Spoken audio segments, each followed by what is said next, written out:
D, wait for it, delightful. Check out the name tag. You're in my world now, Grandma.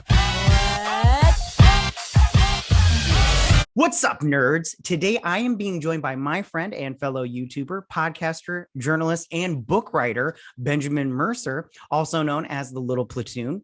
And today, we are going to discuss everything geeky / nerdy, and it's going to be super fun. Benjamin, how are you doing today?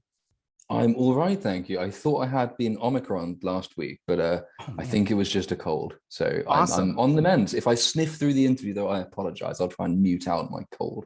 Right on. Well, I'm glad to hear that you're feeling a little bit better, and I'm sorry that you were under the weather.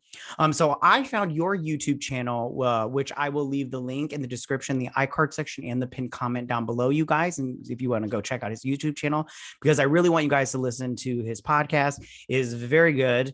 But I found you because I cover Star Trek. And I wanted to get more of a perspective on how other people felt about Star Trek Discovery and Picard. And you have done 3 videos as of now, I believe so. All of them are very good, very thought-provoking, in my opinion. So I reached out and I wanted to have a conversation, not just about Star Trek, but you had mentioned in your last Star Trek video where you were doing Star Trek Picard that you had mentioned that you liked Star Wars and you're more of a Star Wars fan. And so I thought maybe we could also do that. Maybe talk about the Book of Boba Fett and everything, because I did watch your review for that. Very good also. And I wanted to talk to you about some other stuff and like geek culture and geek IPs and all that kind of stuff, kind of get into the whole nerd and everything. Just have a fun conversation. So first thing that I was wondering is why don't you go ahead and tell us a little bit about yourself and your channel so we can get to know you before we begin. All this sure fun thing. stuff. Absolutely. Well, thank you very much for having me on. Yeah, we started, we thought, along with about half the population on the planet back in the first lockdown, we thought, well, we've got nothing else to do and we're all stuck at home, so let's try and start a podcast. We had no idea what we were doing with it, and so we went for a month and stopped because it didn't really go anywhere. And then 3 months ago, we thought, oh no, now we know roughly what to do. We've seen a lot more. We know what works and what doesn't, and we have more of a strong sense of what we want to accomplish with it. So about 2 to 3 months ago, we started it again. And we do daily content, pretty much daily content. Usually the staple part of the podcast covers politics, current events, and things like that in the UK and the US. But we also wanted, because my colleague and I, everything we've done from university onwards, in fact before university, has always been in some way involved with arts, with culture, literature, film. So we wanted to make that a really stable part of the podcast as well. So I've expanded into doing film reviews, which we try and do 1 a week, although being sick this week, I haven't managed to do one, which is annoying. But so started doing film as well. And my colleague does sort of broader cultural essays, video essays and the like. And we're toying with the idea of moving into video games as well, because I think they are a good part of culture when they're done well. So there's usually something up we've done every day, weekends for the cultural stuff, and then current events Monday to Friday for the most part. We've been going for, as I say, 2 to 3 months, and it was going sort of quietly but nicely until I'd been watching Star Trek Discovery, and it annoyed me, and I just thought off the top of my head is that I need to get something out of my system. So I'll just do a quick video on why this show is just abysmal. And that really flew off. I mean, that's like 12,000 views now.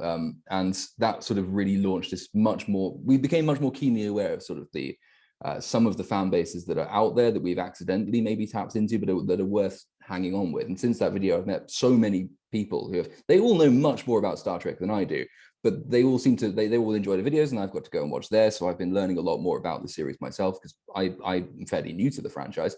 I've met some fascinating people, now do live streams with other people on other channels on films roughly once a week, which is definitely something we're sort of keen to do more of.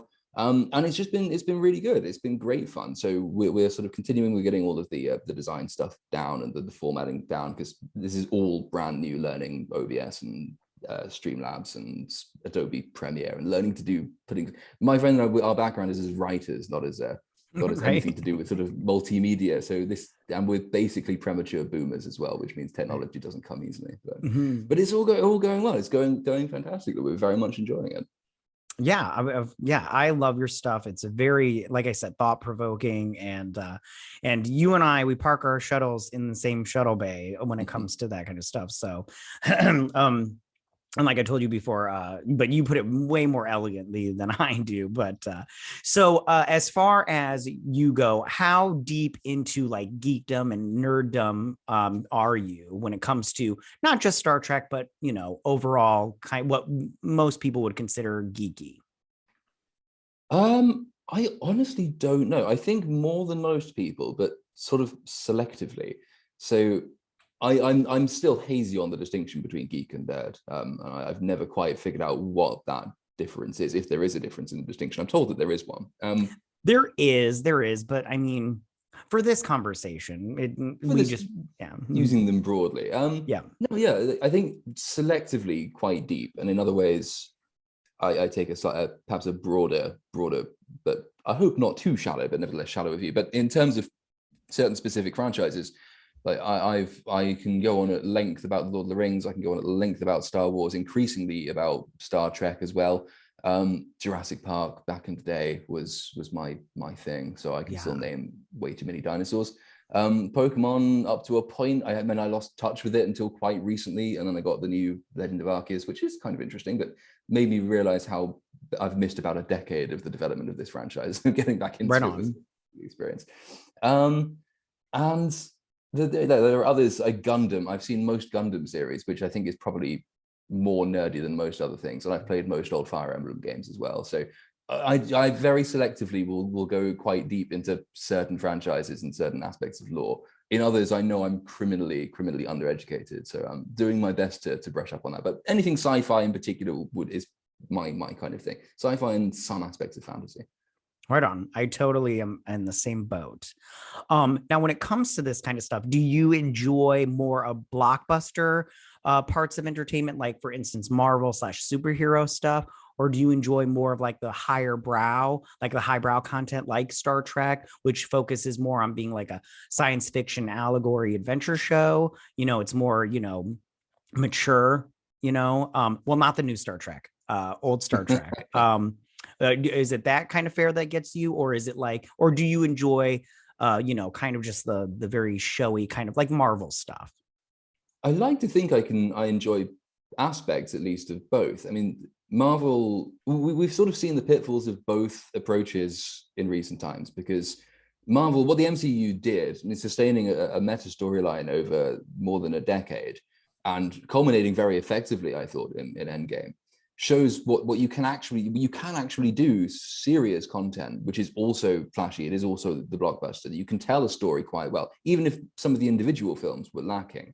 The meta story and the way it was all pieced together over a huge period of time was really quite remarkable. What we've seen since then, of course, is that, well, they won't let it end, and it perhaps should have done. So Endgame finishes, but there's still money to be made. So right, keep it going. Arguably, they shouldn't, and that's when they've sort of relapsed into, as long as it is flashy and showy and looks like it costs a lot of money, that will suffice. And so it's almost reverting more to the mean. The other problem, though, on the other side with the sort of the more highbrow, high-minded stuff, is it does tend to lead itself toward, I think, what modern Star Trek has become. Star Trek back in the day, I've seen bits and pieces of it. My dad's a big fan of the original series, and I've seen a lot of the original series, bits of Voyager, bits of Next Generation. And at its best, it is genuinely thoughtful. It is genuinely highbrow, has interesting things to say. It presents them all quite well. The problem is the tendency is, if I can use slightly impolite language, to go way too far up your own arse with that kind of thing. It's very easy for a show like Star Trek to become so obsessed with its philosophizing and its worldview that it becomes preachy. And the Next Generation did this to an extent. Voyager did this to an extent, but it's come to its sort of apogee with the Next Generation, with Discovery, and in a different way with Picard as well. But there are things genuinely to enjoy about that kind of high-minded sci-fi. I mean, as a kid, I loved reading Arthur C. Clarke, Philip K. Dick, all the great sci-fi authors, Ray Bradbury. And I think 2001: A Space Odyssey, which is by every definition a highbrow sci-fi film, is one of the best films ever made. It is. I agree. So I will happily span. I love Star Wars, and I love 2001. And I love bits of Star Trek. So I think there's a nice umbrella under which all of these films sit, and I can enjoy most of them in many of their aspects. Right on. Yeah, no, I agree. I feel like new Star Trek is like Star Trek has always been political, but just very like it gives you a little nosh. And like new Star Trek is just like, eat my politics, eat my politics. And you're like, I'm not even hungry. Yeah, I mean So that's one of the theme that I think has emerged over most of the reviews I've been doing. So the old Trek was not apolitical. I mean, it was always out on a particularly progressive wing. It did always offend people, and so some people who look at modern Star Trek and say the problem is just that it's political, or just that it champions diversity, for instance. I think are missing the point, because it has always done this. The difference is, though, that it used to invite you to discuss these topics for yourself. It used to elevate modern political topics into the realm of high sci-fi and social philosophy and encourage you to discuss and debate them. And it would show you things that it thought were good. It wouldn't preach at you that they were good. Sometimes it did this, but for the most part, it didn't. It was content to show, and where it was bad, it lapsed into telling. The problem with Discovery, as you say, is that it's what, but particularly Picard, actually, Picard more so even than Discovery, it sets out to take high-minded ideals down to the level of the modern world. In other words, the whole point of it is to invert the premise of what used to make Star Trek very, very good and effective, to cram its politics and the politics of its leading actors straight down your throat, and to not provide you any room at all to discuss and debate these things for yourself. It's not elevating society to the 24th century. It's bringing the 24th century back to the 21st. And I think anyone, no matter what side of the political aisle you're on, could say we've probably had too much of the 21st century at this point. It would be nice to have, at least to be shown that maybe there is a happier, sunlit upland out there somewhere. And we don't need 21st century problems in the 24th century, because that's just miserable. right on. Yeah, I totally agree. Okay, so moving over to your side of the pond, are there any British shows or like movies or series or whatnot that are geeky properties that you liked growing up and still enjoy to this day? I'm honestly not sure if the British are very good at producing geeky things. I mean, my Gotcha. generation is like, obviously from the 90s onwards. And so if you're going geeky or nerdy at all, the odds are what you're consuming has come from Japan. So Gotcha. I'm trying to think, there must be some. Well, I If don't you know. go back in the day, Jerry Anderson in the 60s, and I think into the 70s, did things like Thunderbirds, Space 1999. What's there's the other one which is set underwater, and I can't remember the name of it. They're sort of classic. And the South Park creators, Matt Stone and Trey Parker, based Team America off of Jerry Anderson's kind of style of, they call it super marionetting, with sort of not realistic puppets, but puppets more realistic than, say, the Muppets are. That's quite, I guess that's kind of geeky and nerdy, but that again hasn't been around for a long time.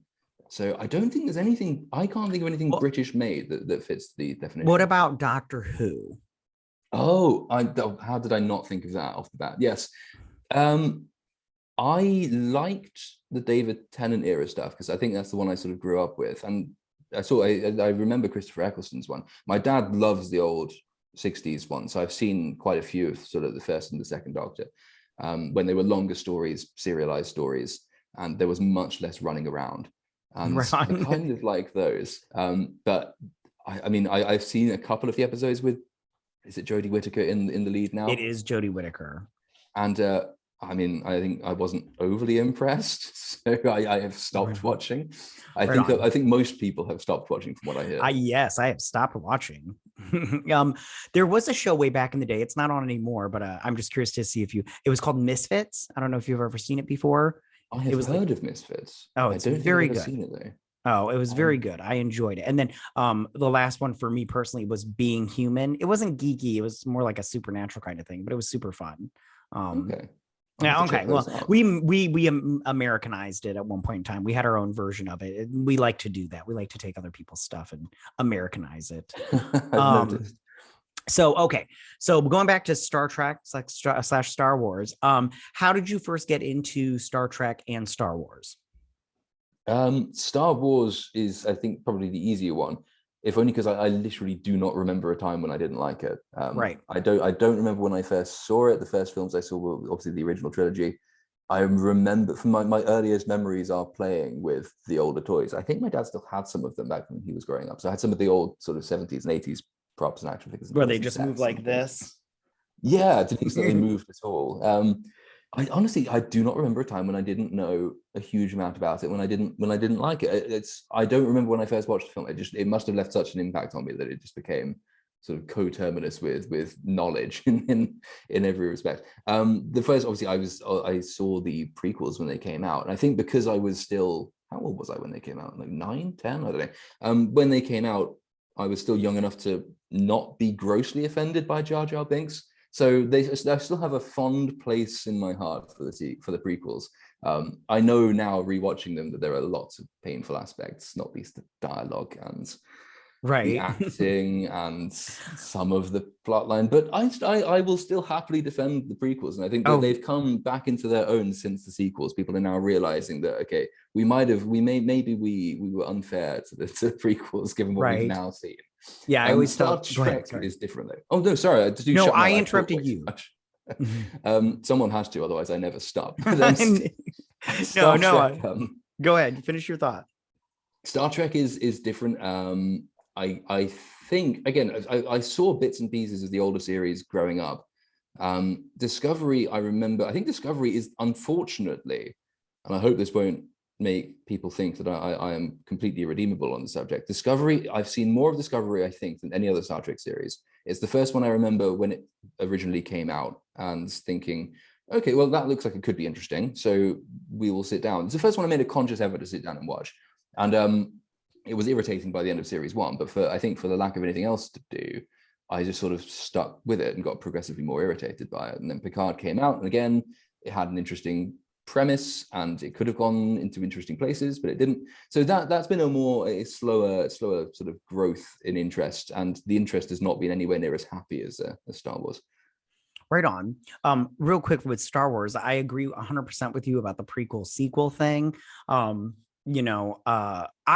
never been bothered by Jar Jar Binks. I actually like Jar Jar Binks, which is, I know, the lesser opinion, but the prequel trilogy, pardon me, I always thought they weren't like the best movies, but they were very Star Wars. I was like, it's very Star Wars, but they're not that great as far as movies go. But the sequel trilogy for me, I was like, whether you think they're good or not, this is not Star Wars. I'm sorry, but like, this doesn't feel like Star Wars. I don't, just because you got Luke in there, I don't feel like this is Star Wars. So, yeah, that's my thoughts on that. No, I mean, it's absolutely right. I mean, the prequels, for all of their flaws, they are clearly that you don't ever feel, I didn't ever remember feeling like the world it was depicting was unfamiliar. Like it didn't ever show me anything which I thought, well, that doesn't really fit, or that doesn't make sense given what I know of what's gone before.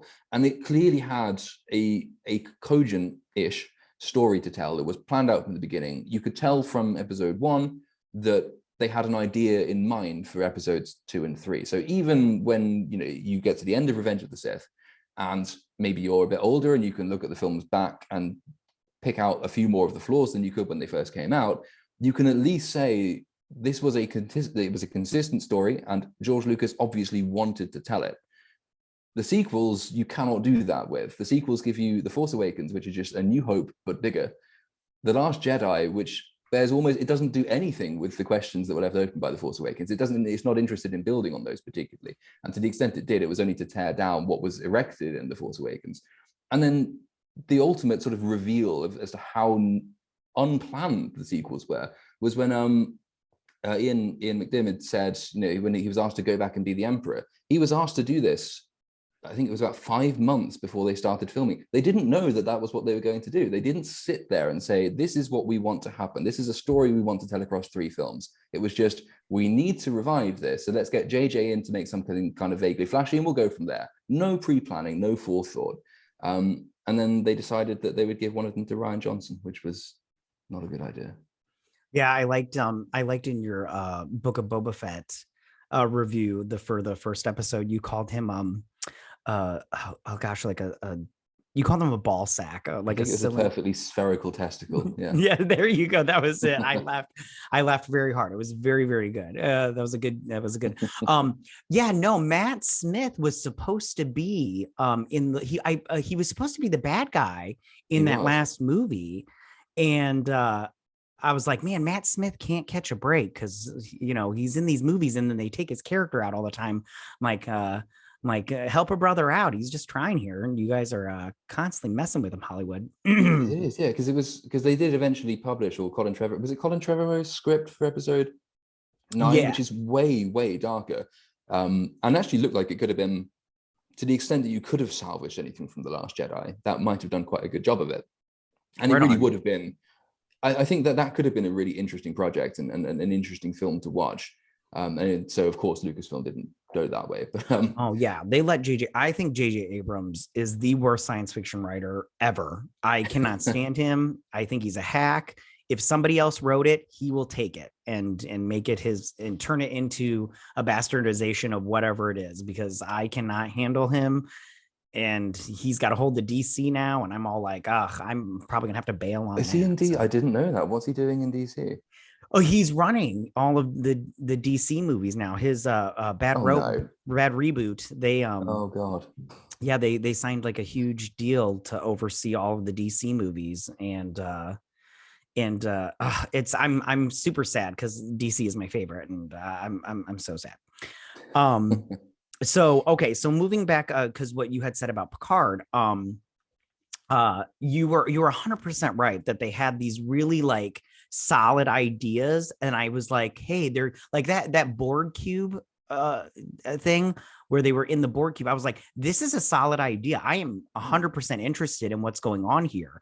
And then I was like, all right, never mind. I was like, you got this weird alien thing coming through, and these ladies are all killing themselves because they can't handle the truth, which the truth really wasn't that big a deal. I'm all like, but apparently, because I don't know all of the details about this, but apparently Michael Chabon, one of the guys that ran the show, which he's a pretty decent writer.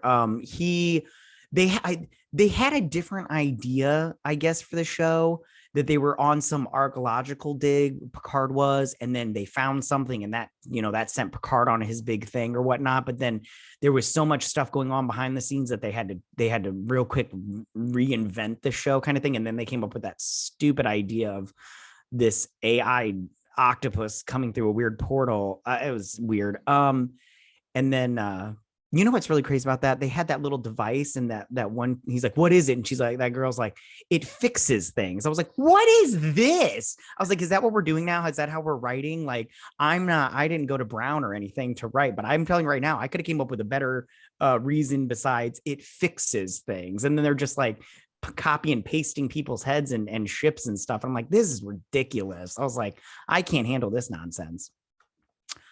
No, that's what you get. Unfortunately, I think if you give Patrick Stewart creative control, which he demanded as a condition for starting, then that pretty much, I think, doomed it from the off.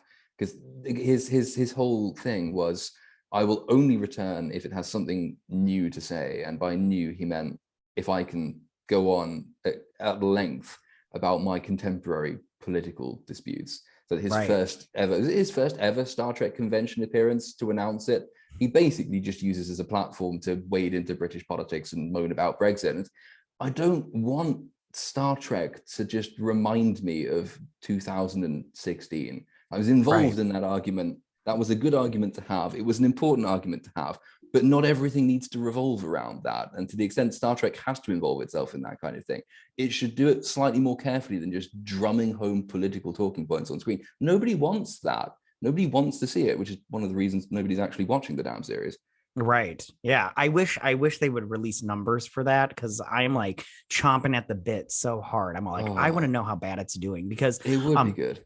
Well, I just read an article that Paramount Plus, they only have, I think it said 9 million, or maybe it was 90 million. I can't remember off the top of my head. It was a 9 in front of it, but it wasn't 900. I'll tell you that. But they 9 million, and we'll say 90 million. I'll give them the benefit of the doubt, but 90 million. So they're like on the bottom, and I'm all like, yeah, nobody's watching this show. I bet you. I mean, I'm the sucker that pays for it because it's Star Trek, and I have to watch it, and I've got kids, and they'll watch, all whatever they got on there. But I'm all like, nobody's watching this. I bet you. And I'm like, they're sinking so much money into a sinking ship. It's just, I don't get it. But what do I know? I mean, so one of the reasons they've done it, and it goes hand in hand with the botched pulling of Star Trek Discovery from Netflix, for instance, is that streaming services, their whole goal is not actually to produce one single especially good series. It doesn't matter if Star Trek Discovery is good or if it is garbage. All that they need is the IP and the name recognition. And for people who haven't seen it to say, oh, Paramount Plus has that. Netflix doesn't have it anymore. That's why they pulled it from Netflix. So that's a reason to go and subscribe to Paramount. Once you subscribe to Paramount, if you find that you hate Star Trek Discovery, but there's something else on Paramount Plus that's all right, so they keep you as a subscriber. They've got a guaranteed income stream. They've engorged their subscriber base, and they have that's where their business model lies. It's why so much money, more money than is sensible, seems to be sensible, goes into producing these TV series. You're seeing Amazon do exactly the same thing with the new Lord of the Rings series, which is incredibly expensive and costly, and will probably be absolute garbage. But people will subscribe to Amazon to see if it is any good, and then they will stay with Amazon. And if they do that, it will have done its job. So this is the problem. One of the many problems with streaming services is that, I think I've mentioned this in a video before, but they have divorced fans from the content they're producing in a way that hasn't really happened before. There's no direct link between fans and show quality. It doesn't matter if the fans hate the shows they've joined for, as long as they stay there. And they don't really have any way. Once upon a time, if the ratings were bad, the show would have been cancelled. But now it doesn't matter if the ratings are bad, because A, they don't tell us if the ratings are bad, because streaming services are a nightmare for transparency in the industry. But B, as long as you stick with the subscriber service, then it's done its job anyway. But I'm pretty sure there will come a point where Discovery is too expensive and too unpopular and has stopped bringing people into the service, and then they will cancel it. But until it has demonstrably to them outlived its usefulness, they will string it on and keep abusing it for all it's worth. Right on. Well, it does. Discovery does have a season 5, and God. Picard. I did read an article though that said Picard is going to end after its 3rd season. So there's hope So at did the end of I. the road. There is hope. I still think 3 is probably too long, but oh, for sure, 3 is definitely too long.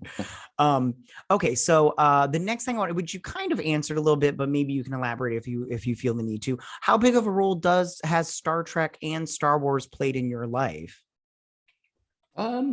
Star Trek probably less so, except as a source of sort of, it's a good source for discussion. Again, that's why I said that's the one thing that Star Trek has always been really good at, is presenting you with invitations to discuss complicated issues in ways which are removed from modern politics, which can take a lot of the heat out of things and also allow you to be a bit more speculative.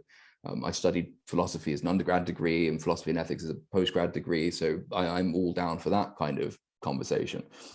Star Wars, I think more so just because I do not remember a time when it hasn't been around, when it hasn't been in my life, and it was annoying. I didn't think I've never been hugely attached to anything in the sense that, okay, I will cry if Luke Skywalker appears on screen or cry if Rian Johnson destroys his character, but I'm attached enough to it to get very, very irritated when Rian Johnson goes and destroys his character, largely because I know a lot of people for whom it does really matter on an emotional level, perhaps more so than it does for me. I love the lore, I love the stories it tells, and I love the tragic vision which it represents. It's a fantastic series, and all of the work that was done over 30, 40 years in the expanded universe, some of which was a bit ridiculous, but a lot of which was really well thought out.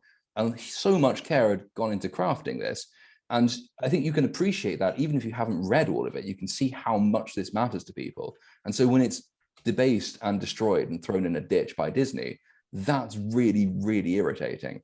I just want a good Star Wars project. It doesn't have to be flashy. It doesn't have to be a grand narrative. It doesn't have to revive the Galactic Civil War. I thought The Mandalorian was flawed from a writing point of view, but did a really good job of bringing fans back into a small locale, giving them things that they know and were familiar with, and reminding them that this was a world they were invested in. And no matter what has been done to the storyline in the major feature films, there's still enough in there to remind you what you loved about it, to explore some of the smaller side stories, some of the other planets that you might not have seen, and the character who isn't obviously overpowered or instrumental in the fate of the universe.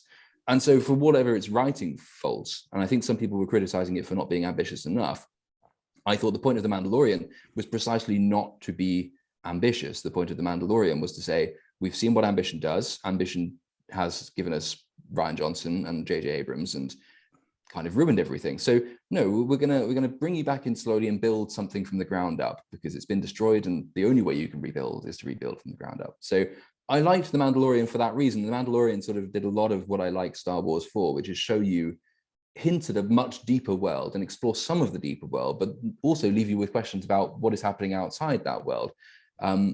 Star Wars, yeah, I mean, Star Wars, the expanded universe in total is deeper and broader even than the Lord of the Rings is. And so if you like world building, which I do, and if you like sort of imagining, well, not even just a world, but a whole universe of things and what goes on there, which I do, Star Wars, yeah, has always been that. And it has the nice, you know, it's a nice balance between that and the laser guns and the cool spaceships and Ralph McQuarrie's amazing designs and John Williams's fantastic scores. I mean, I'm a bit of a musician, so I love any film with good music will automatically get points for me. But no, yeah, I'd say it's important, not necessarily on an emotional level, but certainly just as my whole sort of frame of thought. I can't imagine pop culture without Star Wars. It's just one of those ubiquitous things. Right on. Speaking of, and you kind of again kind of talked about this a little bit. How big of a role do you think that Star Trek and Star Wars plays in the world? Yeah, well, I mean, there are Star Wars in particular has provided us with, again, things which are culturally ubiquitous. I'm pretty sure you can go to a Chinese village, and if you hum the first 4 bars of the Imperial March, or you show them Darth Vader's helmet, they will know immediately what you're talking about. Absolutely. And that's one of it's, you know, there are very few franchises which can do that. There are very few things which you can say are, you know, any people in Japan will be as familiar with as people in America who will be as familiar with it as people in Germany who will be as familiar with it as people in Vietnam. And it is so all encompassing. This is why obviously Disney thought it was worth buying. So, and you can't really get away from Immortal Engines, for instance, came out. When did that come out? 2, 3, 4 years ago. I love the book series. The book series was great. The film was abysmal. But the film at the end inserts this I have your father moment. And of course, now, as soon as you see an I am your father moment, you just think, you're riffing on Star Wars. And you can see that in so many modern productions. You think, oh, that's vaguely familiar. Where was that from? Oh, it's probably from Star Wars. So I think Star Wars, much more than Star Trek, I would say. I don't think Star Trek has ever had the same scale, the same level of sort of cultural familiarity. It aspires to different things. It's not supposed to be, it was never supposed to be the big blockbuster mass popularity thing. It always had a small audience from its earliest instantiation. This is why, you know, the original series was cancelled 2 or 3 times, and it wasn't revived until Star Wars came out, and then anything with Star in the name was immediately greenlit by Hollywood. But that was never its point. Its point was to be thoughtful, and being thoughtful is good. You know, we could do with a bit more of a merge, I think, between modern blockbusters and what Star Trek used at least to try and do. Like some way between new Marvel and old Star Trek is a nice synthesis of the flashy and the thoughtful. And that to the extent that is ever achieved again, you know, Star Trek could be a useful guide as to how to achieve it. Right on. That was very well put. Star Trek. Okay, so Star Trek and Star Wars have always had an extended universe with books and comic books. You, being a journalist and a writer, have you ever delved or even thought about writing Trek or Star Wars, or you know, in that field? As in writing a story set in that universe? Yes. I'm trying to think if I have. No, I know people who have. I know a guy who is at the moment rewriting Star Wars from The Last Jedi onwards to show how it could have been done better. I've never tried any kind of fan fiction in that area or any attempt to expand the expanded universe. I wrote my first book. I say that not in the sense that it was any good, because it was absolute garbage, and I think it was about 14 at the time. It came to 600 A4 pages. It was just this, you could kill someone with it if you dropped it on them from a height. But I mean, I've seen bits and pieces of that in the years since. I borrowed so much from Star Wars in this book. It could well be just a Star Wars story if you just change some of the names, and then it would have been. I've never had any inclination, I don't think, to delve into. I've delved into the expanded universe as a reader. I don't think I've ever had any inclination to do it as a writer. I've always tried to say, I want to produce something that is new, something which draws on my knowledge of these things, and particularly what works about them and what I love about them. But try and create a new franchise, something that isn't a sequel, something that isn't too derivative. So no, I've never delved into writing a Star Wars or a Star Trek story. Come to that, but they both feature heavily in the fiction I do write. Right on. Which I do want to talk about in a little bit.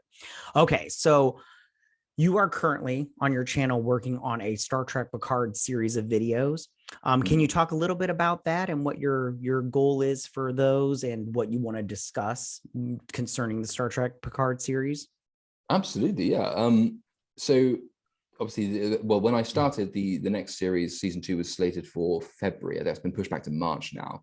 But I thought, given what we'd seen with Star Trek Discovery and given the reaction that got and how clearly people care about it, I've always thought Picard is actually more interesting in a sense than Discovery is. Discovery is very preachy. Discovery is very, it's not particularly thoughtful. All it does is, every episode, it picks some kind of modern political thing and just says, diversity is our strength and modern America is garbage and therefore be tolerant, be open, be inclusive. And that's about the extent of the thought that goes into it. Picard was always, and I said this in the first video that I've done in the series, it was always more consciously destructive. It had a clear idea as to what it wanted to do. The problems with Picard aren't so much that it's poorly or unintelligently written, though it is in certain places. It's the philosophy that is behind it. Whereas Discovery sort of unintentionally disgraces what went before it. The premise of Picard is to disgrace what went before it. I mean, the premise of Picard, after all, is to say that the Federation is effectively undesirable and unsustainable. It's become the embodiment of modern society. So this ideal that we used to have about where the world was going, the very thing that gave Star Trek a platform from which to speak, has been consciously and deliberately torn down by the writers in order to make a point. So I thought, because it's more interesting philosophically, and because I think it is better written. This isn't to say it's well written, but it is better written than Discovery is. It's probably worthy of a more substantive critique of the various things that it does, the things it does right, and in many cases why what it does right is also wrong. In other words, the damage it does is because it was designed to do that damage, not because it was just careless or thoughtless about it. So the first video I did was on the philosophy that underpinned it, because I thought I can do that more quickly than the others. It's sort of my academic background anyway. It's the thing which most immediately comes to mind, and I think it's the thing from which all the flaws of that series stem. But I wanted also to do, because everyone can do criticism, everyone knows how to tear things down. I thought it would be interesting to see what we could do to at least posit a way in which we could create something or to fix it, rather than just being negative. How could you possibly go and salvage this? So part 2, which I've been working on, waylaid unfortunately by illness, but it's still in the works. Part 2 will be a review of the series itself, so looking at the plot and the characterization, having done the philosophy. Part 3, then I thought we'd go on to try and do this, to try and say, okay, this is what's happened in season 1, that we're not going to retcon any of that. That would be cheating. But from this base, from this very low starting point, what would need to happen in season 2 to make this a series which is actually moving back toward what Star Trek used to accomplish: positive, enlightening, encouraging, optimistic, and more positively thoughtful. So part 3, I'm going to take a quick look as to sort of, what might happen, not what might happen, but what should happen, how the premise of series 1 could lead to a more positive series 2. And then hopefully by the time I've done that, season 2 will in fact be out. So we'll round off this series with a review of what in fact occurs, having set out this is the way it could be improved. Has it actually been improved? And from the trailer, I would preempt part 4 and say the answer is almost certainly no. But so yeah, probably that's a long-winded explanation. But that's the plan for the month or so ahead. And then I've got some other sort of side projects. Someone did a video, an essay, defending The Last Jedi in the year 2022. People are still interested in doing that, so I thought I'd do a quick video response, and I'll find a way to work some other things in as well, so we don't get Star Trek fatigue. But that's the big project for the next month. Right on. Yeah, no, it sounds fascinating. I'm very interested in watching those videos.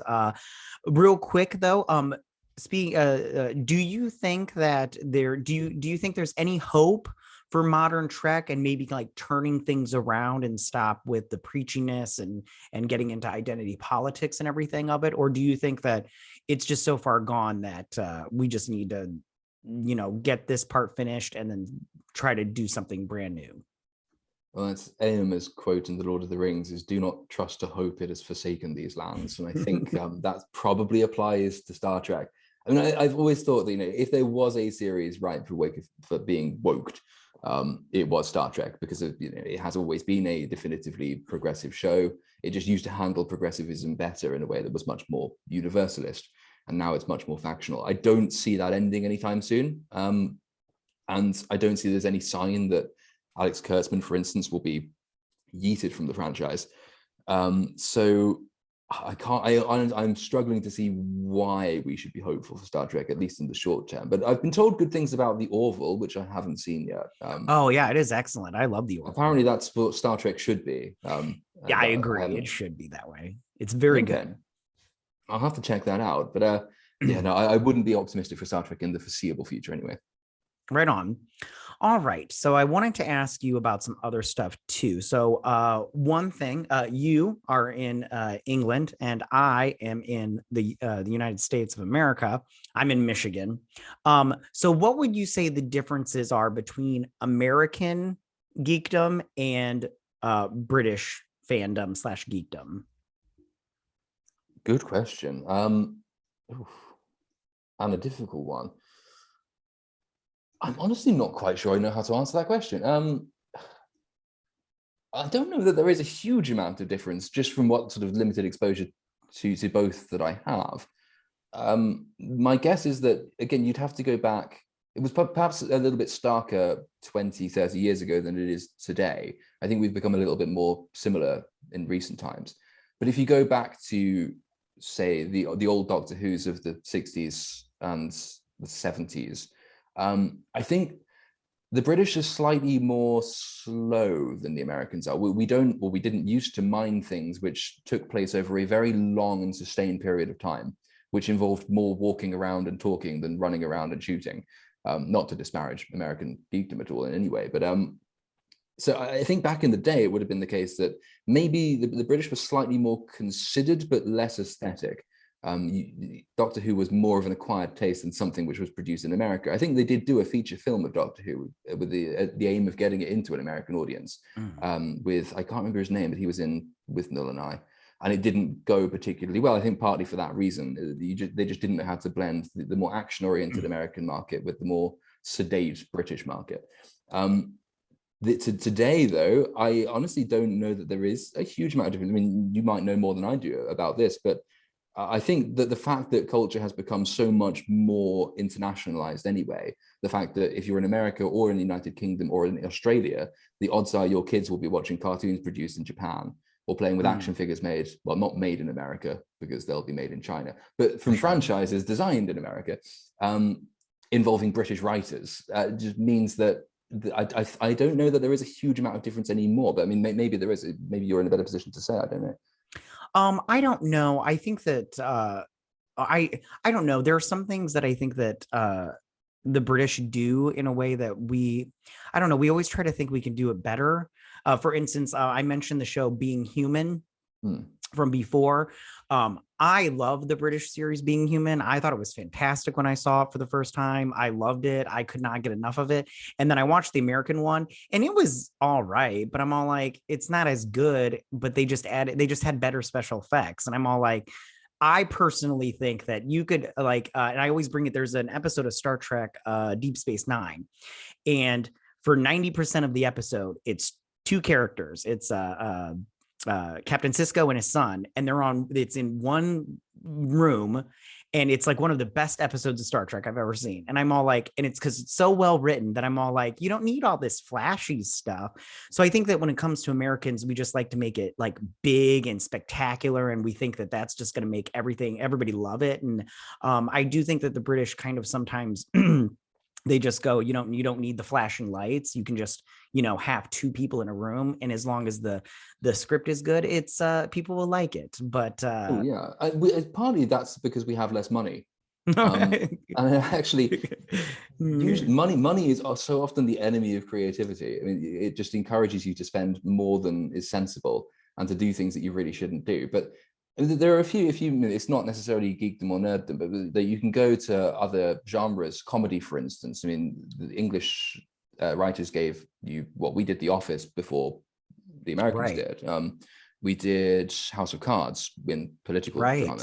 Yeah. I prefer the British version of House of Cards to the American one, but the American one is still good. But the British one is, as you say, it's more content to be slow and in one room. One of our best ever political comedy series is Yes Minister, which is absolutely sublime and still holds true to this day, though it was written in the 1970s. But one of the main actors, Paul Eddington, toward the end of the last two series, was suffering, I think, with quite late stage leukemia, and he physically couldn't stand up for very long. So they just wrote as many of his scenes as possible, which are most of the show, with him sitting behind a desk.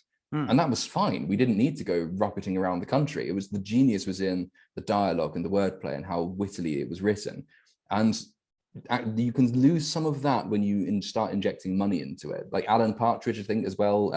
There was a Hollywood film, I think, for Alan Partridge quite recently, and it used to be quite funny because it was really dirt poor, and then obviously the Hollywood budget gave it time to do a whole terrorist incident and bombs going off and explosions, and it was just like, you've sort of missed the point of this now. So yeah, I think that's a good point that you raised, and I think I would attribute money to the difference in sort of style between America and England in that respect. Right on. All right, so being a writer, do you think that this newer generation has settled on bad/mediocre writing when it comes to TV shows and movies? I mean, certainly compared to previous generations, the answer has to be yes. TV is probably in a better state than movies is these days. You can still get interesting TV series. I mean, even Marvel, you know, in late phase 4 Marvel, the most interesting stuff it has done, which isn't to say good, but nevertheless, the most interesting stuff it's done has been on TV. I mean, at least it tried new things with WandaVision, for example. TV, I think, yeah, is generally in a better state. But in terms of the writing compared to even 10 years ago, I don't think there's any doubt that we're in a period of pretty much unbroken decline. I mean, the amount of thought that goes into writing seems to have diminished completely. And people, no matter what franchise they're in, seem much more concerned that the franchise reflects and contains their political views than tells a good story. And they sort of miss the point that, you know, messaging is all very well, but actually, A, you need to have something important to say, but B, you need to have a good story to say it. Otherwise, people will just switch off. This has been sort of the dilemma throughout human history. You can go back to Plato and Aristotle, and there's this debate and an argument between them as to whether art is a moral thing at all. And they both agree that art does exactly the same things.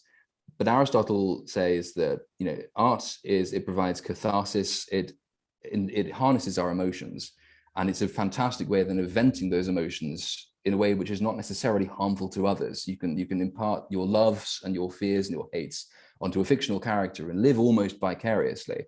This is a good thing for our human psyche. And Plato says art does all of these things, and that is bad because it leads you away from the truth. So he wanted to exile all of the poets and the mimetic artists, like actors and things, from his ideal republic, because to the extent they did what Aristotle said they did, they were leading people away from the true path, which is still, it's sort of damning with praise, though, in the sense, because he acknowledges that the messaging is so much more, well, so much less important even than the story that's being told. You can lose the truth as long as you're being told a good story. So the problem we have at the moment is that people have become obsessed with the message and have decided that the story doesn't really matter a huge amount. And the traditional characters that people know and love don't matter very much either. They can all be destroyed if it suits a political agenda. And a lot of the modern political agenda is unfortunately deconstructive. So the tendency is to try and destroy old and established characters to make some kind of point. They would make their points so much more effectively if they actually focused on writing good stories. And they could include the same points in those good stories, and people would still find it more interesting and less objectionable. So again, conscious that I'm sort of giving very long-winded and sort of expansive answers to the question, but have people settled on average or poor writing at the moment? Yeah, absolutely they have. And it's hard to see how any change will come here, except that people will just eventually switch off and money will compel a change, but that could take some considerable time. And we also need to start teaching people how to write properly. And at the moment, we're not doing that either. So there isn't another generation coming up, which is very much better than the one that's currently in power, annoyingly. Right on. Yeah, I like that you keep bringing up the destruction. I think that deconstructing, heroes, everybody likes to do that, but I think it's a crutch, that they fall on people's problems. And I think that it's because it's harder these days to write someone that's a true hero.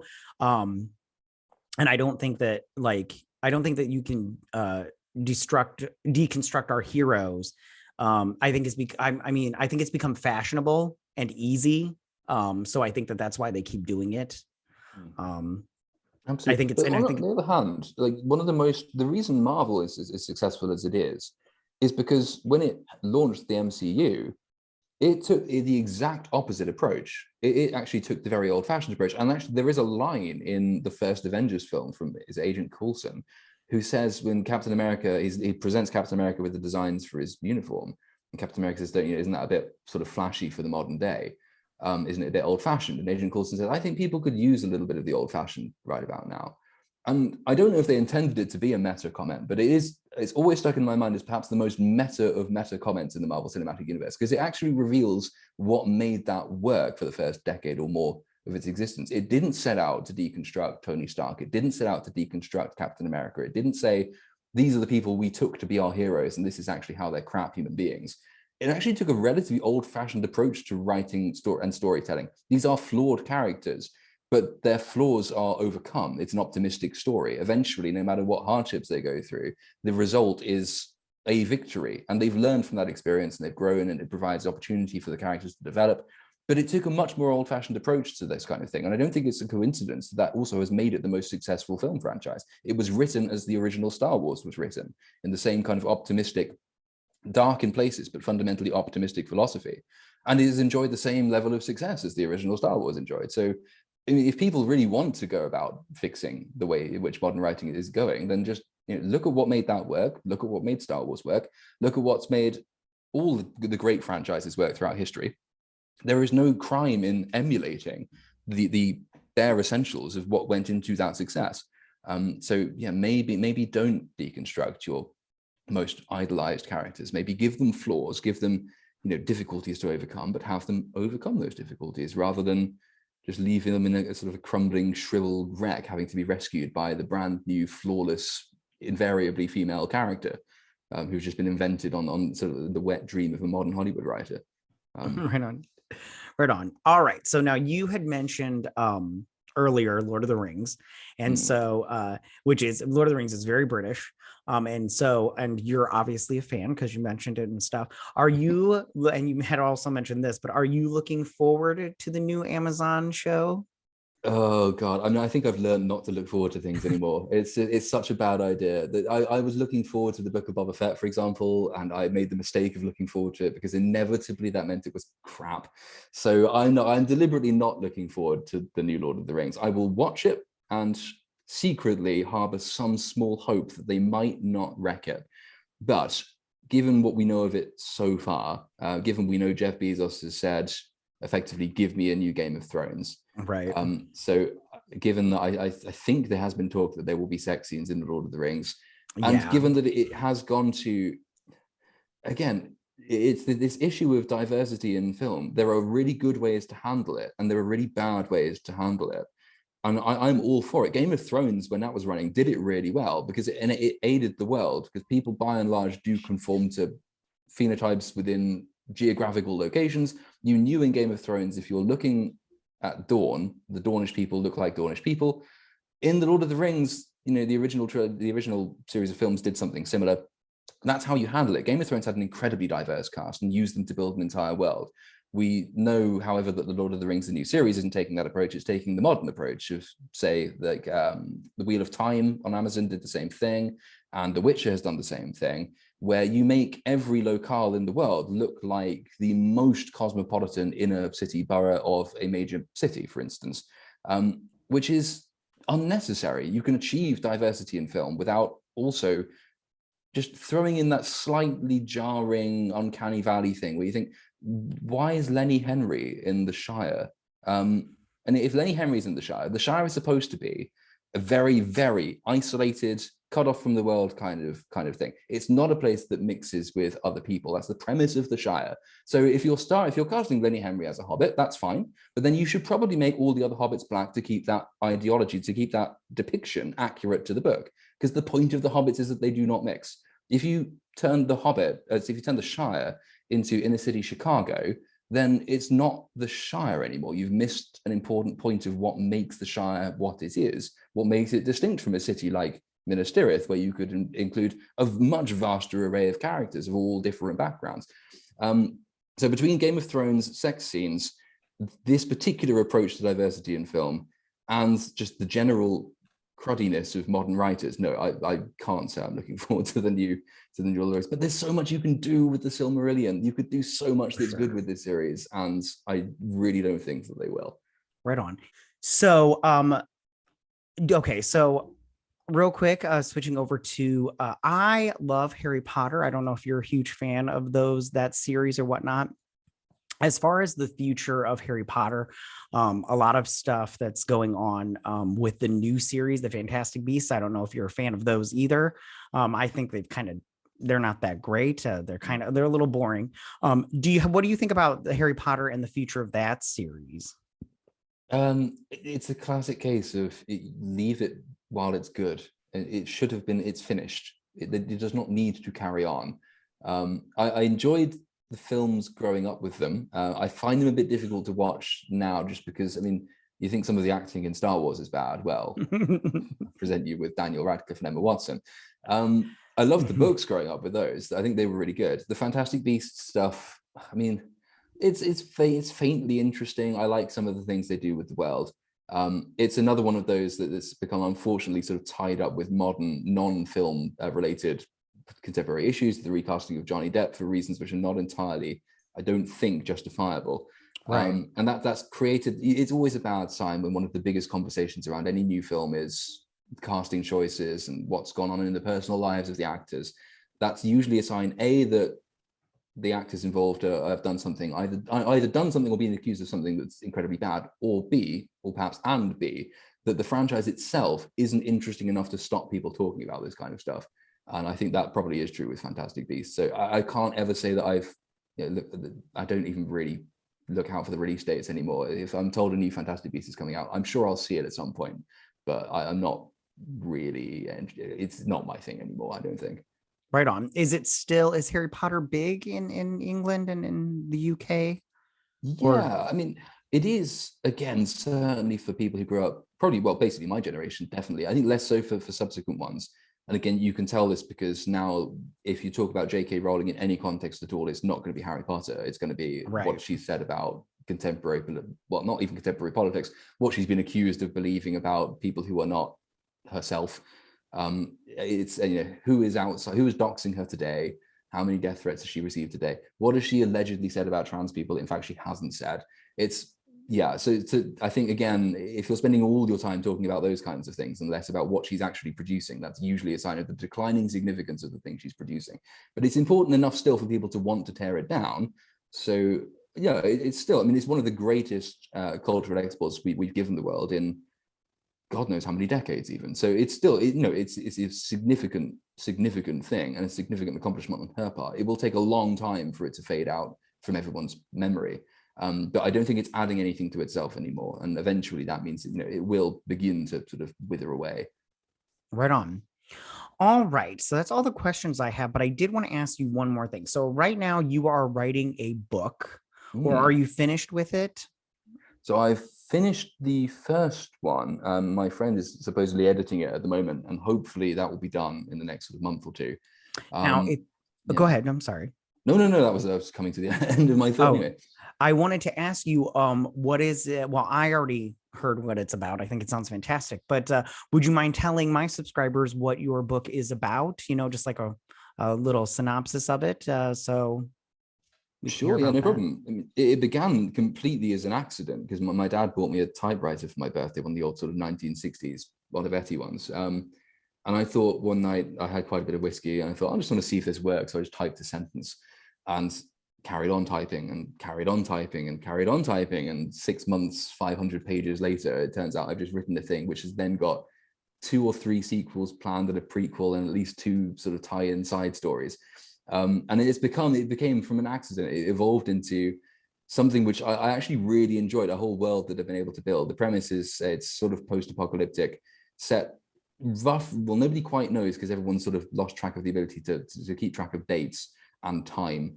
But at some far-ish point in the future, sort of 800 to 1,000 years, after some kind of devastating worldwide war has wiped out most of the human species, and most people are sort of living in the ruins of the once great cities and trying to rediscover technology and things that was lost. That can sound quite bleak, but actually I've tried to write it to be much more light-hearted than that. There are some serious and dark moments in it, but I'm trying to keep it relatively humorous. And it sort of follows, it's the basic plot structure. I thought, what makes Treasure Island, for instance, such a good, ubiquitous, universally appreciated kids book, or a good adventure story even, because it's not just for kids. And combine that with other things, sort of what I was saying earlier about how to fix writing. Look at what works for others and try and take those elements and combine them into something new. So the basic plot structure is kind of like Treasure Island, in that the main character is a kid who gets sort of swept up in this grand adventure to go across the dried out Mediterranean in a big sort of land ship made of metal and wheels, to try and find this MacGuffin at the end. And on the way, they have all these adventures, they meet people, they go, I didn't plan this myself. So they end up in Portugal, they end up in Morocco on their way towards Greece and then to the Greek islands, which are of course now sort of these huge outcrops of stone in a desert. And yeah, on the way they meet new friends, there's betrayals, there's everything that goes into it. And it sort of ends with a cliffhanger. And then there's a deliberate inversion of the I am your father moment at one point, because I thought, and there's also a lot of like pop culture, because I wanted to sort of imagine, again, this world in 800,000 years time. And what's like, we've got really patchy records of contemporary day. So on the archaeological side, if you were to unearth an iPhone in 800 years time in a wrecked world, and you don't know what the hell the thing is, what would you think that it is? And so what uses are they put to? And there's this guild of scientists who try to turn them back on. But in the pop culture area, it's like, what religions might form around what is now the big pop culture franchises of our contemporary day in such a world? If people rediscovered the Marvel Cinematic Universe, or like fragments of film script, might they think, as in fact I think they were intended sort of to be, that the Marvel heroes are almost like a pantheon of gods? And what about, people who learn vague bits handed down in oral history about the plot of Star Wars? Might they at some point think that in the far distant past this was all real? And so there's fledgling religions in there which draw heavily on, like Iron Man is a god, and the Death Star is out there somewhere, and Spock has disappeared, and the ancients once tried to go and find him. And it's sort of, it's been really, really enjoyable to do, just to build that world out. And I think the story hangs together as well. So I'm fairly optimistic about it. And then of course there's the sequels planned, which will take it further. But yeah, once it's been edited, I will be sending it around to a few places and see if they want it. And if not, I'll find some way of self-publicizing, because I don't think even if it's not as good as I think it is, I don't think it's bad that it will, cause people gross offense if they read it. I think some people might enjoy some of it. So I will find a way of getting it public one way or another. Yeah, no, it sounds, the first time I heard about it, I was like, oh, that sounds very good. I would read that. And I love all that stuff. I love reading. Reading is great. So yeah, whenever it gets published, I follow you on social media. So I will definitely be keeping track and everything. I'm pretty sure you'll make an announcement. Fantastic. I certainly will if it does. Yes. Yeah, for sure. I have no other questions or anything like that. Would you mind telling everybody where they can find you guys at? Yeah, absolutely. So on YouTube, we are the Little Platoon, and on Twitter, we are at Platoon Pod, all one word. And Spotify and Apple Podcasts, it's the Little Platoon Podcast. So just Google the Little Platoon on either or any search engine of your choice, or social media, whatever. We will pop up. We're on Facebook, we're on Discord, we're on, where else are we? We're on everywhere. Just, the Little Platoon will hopefully will pop up if you type Right that on. in. And again, I will leave all of the links in the description down below and in the iCard section and in the pinned comments, so you guys can find them a lot easier. But again, thank you so much, Benjamin, for coming on here and talking to me all geekdom and everything. Thank you for donating your time and everything. Thank you very much for having me. Of course, yeah, it was, I personally had a good time. I hope you did also. And Absolutely. I'd love to do it again. Likewise, yeah, we'll have to get you on our channel at some point as well. But Oh, no, great. it's been great fun. And again, I've gone through bits of your channel. It's what I've seen is really good. So I'll be going back through more of it. I appreciate that. But no, keep on keeping on. It's great stuff and really enjoyable to be on as well. Right on. All right, you guys. Well, if you guys like what you see here and you enjoy independent content here on YouTube, please consider subscribing to my channel. YouTube is always changing up their algorithm, and small channels like ours, we always get shoved to the back of the line. So I please ask that you like, share, and subscribe. Go ahead and leave all your comments in that section down below, and we will see you guys later. Bye.